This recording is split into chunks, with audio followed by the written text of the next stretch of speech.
700 நாட்டு மாடுகள் இருக்கு.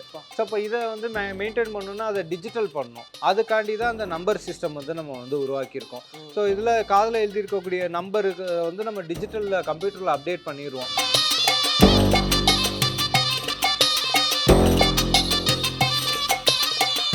இதில் பார்த்தீங்கன்னா எல்லா ப்ரீடுலையும் ஒவ்வொரு ரகங்கள் வந்து இருக்கும். நான் சொன்னேன்ல ஒரு 23 மாடுகள் இருக்குன்னா நீங்கள் பார்த்தீங்கன்னாலே ஒவ்வொருதும் ஒவ்வொரு ரகமாக இருக்கும். அப்படி வந்து பிரித்து வச்சுருப்போம்.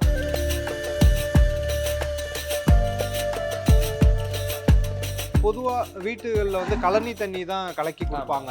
பட் இது நல்ல சத்தாக இருக்கணும் அப்படிங்கிறனால அது ஒரு 14 வகையான ப்ரோட்டீன்ஸ் கிடைக்கிற மாதிரி அதை வந்து மிக்ஸ் பண்ணி கொடுக்கக்கூடிய ஒரு ப்ரோட்டீன் ஃபுட்டு வந்து இருக்கும்.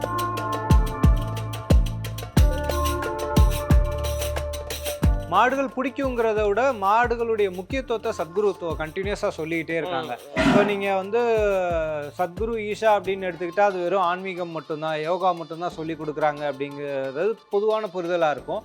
பட் ஆரம்ப கட்டத்துலேருந்தே சத்குரு சுற்றுச்சூழலுக்கு நிறைய விஷயங்கள் வந்து பண்ணிக்கிட்டே வர்றாங்க.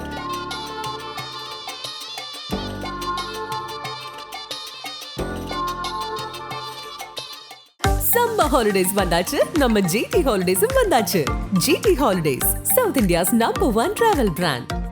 இப்போ நம்ம ஈசா கோசாலையினுடைய அந்த ஒட்டுமொத்த மாடுகள் இருக்கக்கூடிய இடத்துக்கு நம்ம வந்திருக்கோம். ஸோ ஒரு மாடுக்கு ஒரு மாதிரியான கொம்புகள் இருக்கே பிரதர், இது என்ன காரணம்? ஆமாம், அதனுடைய உடல் அமைப்புங்கிறது வந்து அது என்ன மாதிரி ரீஜியனில் பிறந்து வளர்ந்துருக்கோ அந்த ஜீனை பொறுத்து அது மாறிக்கிட்டே இருக்கும். இப்போ சில மலை மாடுகள்லாம் பார்த்தோம் அப்படின்னா மலையில் ஏறுறதுக்கு ஏற்ற மாதிரி அதனுடைய உடல் அமைப்பு கொஞ்சம் குட்டியாக இருக்கும், ரொம்ப வெயிட்டாக இருக்காது.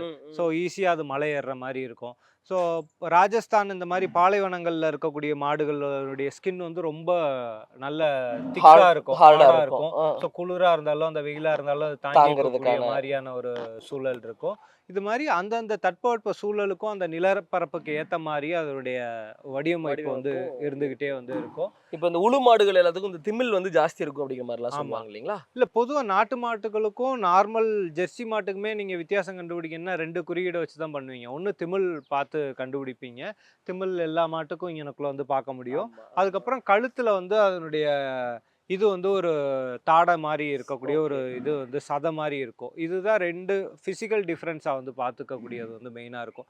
அதை வந்து அதை ஒரு குறிப்பிட்ட நாடின்னு சொல்லுவாங்க.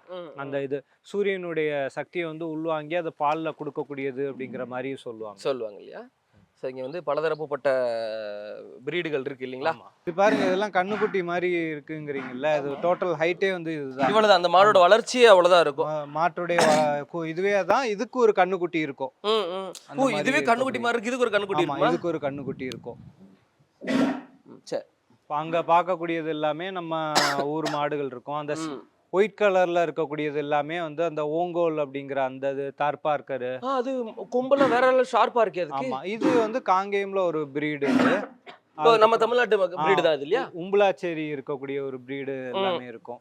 அந்த இதெல்லாம் இருக்கும். ஐ திங்க் இவங்க ஆக்ரோஷமா இருப்பாங்க நினைக்கிறேன் இல்லையா? ஆமா, இது இந்த செட் பர்టిక్యులர் செட் பார்த்தோம் அப்படின்னா இது இனப்பெருக்கத்துக்காண்டி நம்ம வந்து மெயினா வந்து இவங்கள வச்சிருக்கோம் இல்லையா? ஆமா, காங்கேயம். நீங்க பாத்தீங்க இப்போ ஒரு பிரீடு மாடு அந்த பிரீடுக்குள்ள தான் இனப்பெருக்கம் பண்ணும். ஆமா வேற ஆமா, அது பியூரா நம்ம மெயின்டைன் பண்ணாதான் அதனுடைய கெப்பாசிட்டியும் அதனுடைய திறனும் வந்து இருக்கும். அப்படிங்கறதுனால இதுல பாத்தீங்கன்னா எல்லா பிரீடுலயும் ஒவ்வொரு ரகங்கள் வந்து இருக்கும். நான் சொன்னேன்ல ஒரு 23 மாடுகள் இருக்குன்னா நீங்க பாத்தீங்கன்னாலே ஒவ்வொருதும் ஒவ்வொரு ரகமா இருக்கும். அப்படி வந்து பிரிச்சு வச்சிருப்போம்.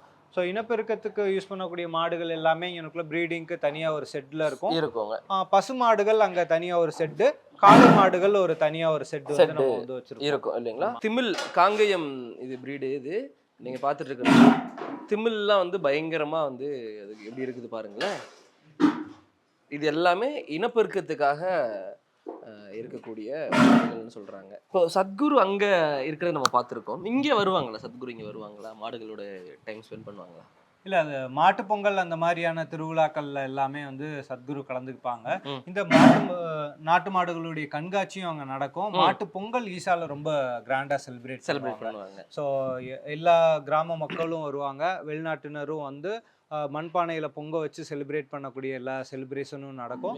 மகா சிவராத்திரி அன்னைக்குமே பார்த்தீங்கன்னா நாட்டு மாடுகளை வந்து மேடை ஏற்றி விவசாயிகளுக்கும் அந்த நாட்டு மாடுகளை வளர்க்கக்கூடியவங்களுக்கும் சத்குரு வந்து ஒரு மரியாதை பண்ணக்கூடிய இதெல்லாம் பண்ணுவாங்க இல்லையா? அவங்க பொதுவாக மாடுகள் பிடிக்கும் இல்லையா? மாடுகள் பிடிக்குங்கிறத விட மாடுகளுடைய முக்கியத்துவத்தை சத்குரு கண்டினியூஸாக சொல்லிக்கிட்டே இருக்காங்க. இப்போ நீங்கள் வந்து சத்குரு ஈஷா அப்படின்னு எடுத்துக்கிட்டால் அது வெறும் ஆன்மீகம் மட்டும்தான், யோகா மட்டும்தான் சொல்லி கொடுக்குறாங்க அப்படிங்கிறது பொதுவான புரிதலாக இருக்கும். பட் ஆரம்ப கட்டத்துலேருந்தே சத்குரு சுற்றுச்சூழலுக்கு நிறைய விஷயங்கள் வந்து பண்ணிக்கிட்டே வர்றாங்க. அது பசுமை கரங்கள்ல இருந்து மண் காப்போம் இயக்கம், காவிரி கூக்குரல் இயக்கம் அப்படின்னு நிறைய விஷயங்கள் பண்ணிக்கிட்டே வர்றாங்க. அதுல இந்த நாட்டு மாடுகள் பார்த்தோம் அப்படின்னா அவர் ஒரு விவசாயியா இருந்திருக்காரு. இங்க வந்து யோகா கத்துக் கொடுக்கறதுக்கு முன்னாடி அவர் விவசாயம் பண்ணியிருக்காருங்கிறதுனால விவசாயத்துடைய பிரச்சனைகள் எல்லாமே அவருக்கு தெரியும். அதனுடைய தேவையும் அவருக்கு தெரியும். அதனால தான் இந்த நாட்டு மாடுகளுடைய தேவையை உணர்ந்து இந்த கோசாலையை வந்து உருவாக்குறதும் அந்த நோக்கத்துக்காண்டி தான் பண்ணியிருக்காங்க. இதை தாண்டி நம்ம பண்ணக்கூடிய இயற்கை விவசாயம் சொல்லி கொடுக்கக்கூடிய பயிற்சி வகுப்புகள் எல்லாமே இந்த நாட்டு மாடுகள் சார்ந்தும் இருக்கு இல்லைங்களா? இப்போ இந்த மாடுகளுக்கான உணவு அப்படிங்கிறது எல்லாத்துக்குமே ஒரே உணவு தானா, இல்லை உணவு அப்படிங்கிறது வேறுபடுமா பிரீடுக்கு ஏற்ற மாதிரி? இல்லை, அது மேக்ஸிமம் அதே மாதிரி தான் இருக்கும். ரொம்ப ஹெல்த் இஷ்யூ இருந்துச்சுன்னா மட்டும் அவங்களுக்கு வந்து ஏதோ ஸ்பெசிஃபிக்காக இது பண்ணியிருப்பாங்க. காமனாக அந்த வைக்க புல் இங்கனக்குள்ள காஞ்ச புல் இருக்குல்ல, இந்த புல் போடுவாங்க. அதுக்கப்புறம் வந்து பச்சை புல் வந்து தனியாக இருக்கும், அது போடுவோம். அதுக்கடுத்து நீங்கள் அங்கே பார்த்துருப்பீங்க நிறைய தவிடு வகைகள், ஒரு 13 14 தவிடு வகைகள்லாம் சேர்ந்து அது ஒரு புரோட்டீன் பவுடர் மாதிரி. அது பொதுவாக வீட்டுகளில் வந்து கழனி தண்ணி தான் கலக்கி கொடுப்பாங்க. பட் இது நல்ல சத்தாக இருக்கணும் அப்படிங்கிறனால அது ஒரு 14 வகையான ப்ரோட்டீன்ஸ் கிடைக்கிற மாதிரி அதை வந்து மிக்ஸ் பண்ணி கொடுக்கக்கூடிய ஒரு ப்ரோட்டீன் ஃபுட்டு வந்து இருக்கும். இதை தாண்டி நம்ம ஃப்ரூட்ஸ் வேஸ்ட் ஆகக்கூடியது, ஹாஸ்டமில் இருந்து வேஸ்ட்டாக வரக்கூடியது எல்லாமே வந்து உணவாக வந்து நம்ம யூஸ் பண்ணிக்கிறோம். ஆமாம், இதை பராமரிக்கிறவங்க, ஏன்னா இப்போ ஒரு சிலவங்கலாம் பார்க்குறதுக்கு ஆக்ரோஷமாக இருக்கானுங்க. ஆமாம். இவங்களை பராமரிக்கிறவங்க பக்கத்தில் போய் கட்டி கலட்டிட்டு கூப்பிட்டு போகிறது இதெல்லாம். ஆமாம்மா, அது ஓரளவுக்கு நீங்கள் பழகிருச்சு அப்படின்னா எந்த மாடுமே அவங்க கூட எமோஷ்னலாக இருக்கும். ஸோ புதுசாக வர்றனால அது வந்து நம்மளுக்கு வந்து ஒரு இதாக இருக்க மாதிரி இருக்கும். நாட்டு மாட்டு இனத்தில் இன்னொரு குறிப்பிட்ட சொல்லணும் அப்படின்னா நம்ம கலாச்சாரத்தை பொறுத்த வரைக்கும் ஒரு மாடுங்கிறது குடும்பத்தினுடைய அங்கமாக தான் நம்ம சொல்லுவோம். குறிப்பாக பசுமாடுகள்லாம் பார்த்தோம் அப்படின்னா அதனுடைய பால் குடிச்சு தான் அடுத்து ஒரு வளர்றதுனால அது ஒரு ஒரு தாய் மாதிரி தான் நம்ம பார்க்கக்கூடிய இயல்பு வந்து இருக்கும். நிறைய கிராமங்களில் விவசாயிகள்கிட்ட எல்லாம் நீங்கள் பார்த்தீங்கன்னாலே அந்த ஒரு கனெக்ட் வந்து இயல்பாகவே இருக்கும். அதனால தான் நம்ம தமிழ் கலாச்சாரத்தில் மாட்டு பொங்கல்ங்கிற ஒரு செலிப்ரேஷனும் அதை மையப்படுத்தி தான் நம்ம வந்து பண்ணுறோம் இல்லைங்களா? மாட்டோட உமிழ்நீர் கையில் பட்டுச்சு அப்படின்னா அது ஒரு வகையான ஒரு நோய் எதிர்ப்பு இது இருக்கு அப்படிங்கிற மாதிரி சொல்லுவாங்க. அது உண்மைதானா? எனக்கு அந்த அளவுக்கு ஸ்பெசிஃபிக்காக தெரில. பட் அதனுடைய கோமியமோ சாணமோ இது எல்லாமே நம்ம வீட்டில் வந்து பூச்சிக்கொல்லிக்காக நம்ம தெளிக்கிறது வழக்கம் தான். அந்த பாசிபிலிட்டி இருக்கிறதுக்கான பாசிபிலிட்டி இருக்கு அப்படின்னு நான் நினைக்கிறேன். ஓகே. ஒரு மாடோட காதுலையுமே வந்து ஒரு டேக் ஒன்று போட்டிருக்குங்களே, நம்பர் வச்சு ஒரு டேக் இருக்கு, அது என்னன்னு தெரிஞ்சுக்கலாம்? ஸோ இப்போ நீங்கள் வீட்டில் ஒரு 4 மாடு பராமரிக்கிறீங்க வச்சுருக்கீங்கன்னா உங்களுக்கு வந்து அது எப்போ குட்டி போட்டுச்சு, அதுக்கு என்ன ட்ரீட்மெண்ட் கொடுத்தோங்கிறது உங்களுக்கு வந்து கிளியராக தெரியும். நீங்கள் மட்டும்தான் பராமரிப்பீங்க. இங்கே அப்படி கிடையாது. இங்கே வந்து ஒரு வேலையாட்கள் இருக்காங்க, அவங்க கொஞ்ச நாள் வேலை பார்ப்பாங்க, அடுத்து போயிடுவாங்க. வாலண்டியர்ஸும் வந்து சர்வீஸ் பண்ணுறாங்க. 700 நாட்டு மாடுகள் இருக்குது. ஸோ இப்போ இதை வந்து மெயின்டைன் பண்ணணும்னா அதை டிஜிட்டல் பண்ணணும். அதுக்காண்டி தான் அந்த நம்பர் சிஸ்டம் வந்து நம்ம வந்து உருவாக்கியிருக்கோம். ஸோ இதில் காதில் எழுதியிருக்கக்கூடிய நம்பருக்கு வந்து நம்ம டிஜிட்டலில் கம்ப்யூட்டரில் அப்டேட் பண்ணிடுவோம். ஸோ ஒரு குழந்தை பிறக்கும் போதே அதனுடைய அம்மா அப்பா வந்து என்ன ப்ரீடு, அவங்களுக்கு எவ்வளோ வெயிட் இருந்துச்சு, இந்த குழந்தை பிறக்கும்போது எவ்வளோ வெயிட்டுங்கிறதெல்லாம் அதில் இது பண்ணிடுவோம். அதுக்கப்புறம் மெடிக்கல் ஹிஸ்ட்ரி எல்லாமே அதிலே ஏற்றிடுவோம். ஒரு டாக்டர் வந்து ஏதோ ஒரு ட்ரீட்மெண்ட் கொடுக்குறாரு அப்படின்னா அந்த ட்ரீட்மெண்ட் ஹிஸ்ட்ரி எல்லாமே அந்த நம்பரில் போட்டு டேட்டா பேஸில் ஏற்றிட்டோன்னா புதுசாக யாரோ ஒரு டாக்டர் வராங்க, ஒரு வாலண்டியர் வராங்கன்னா அந்த நம்பர் போட்டாலே அவங்களுக்கு வந்து கண்டுபிடிச்சிடும். ஆமாம், இன்னும் ரொம்ப முக்கியமானது வந்து ப்ரீடிங் பர்பஸுக்கு ஒரு சேர்க்கணும் அப்படின்னா அதுக்கு உங்களுக்கு அந்த டைம் லிமிட் எல்லாமே தெரிகிறதுக்கும் ரொம்ப வந்து ஈஸியாக இருக்கும். ஆமாம். சம்மர் ஹாலிடேஸ் வந்தாச்சு, நம்ம ஜிடி ஹாலிடேஸும் வந்தாச்சு.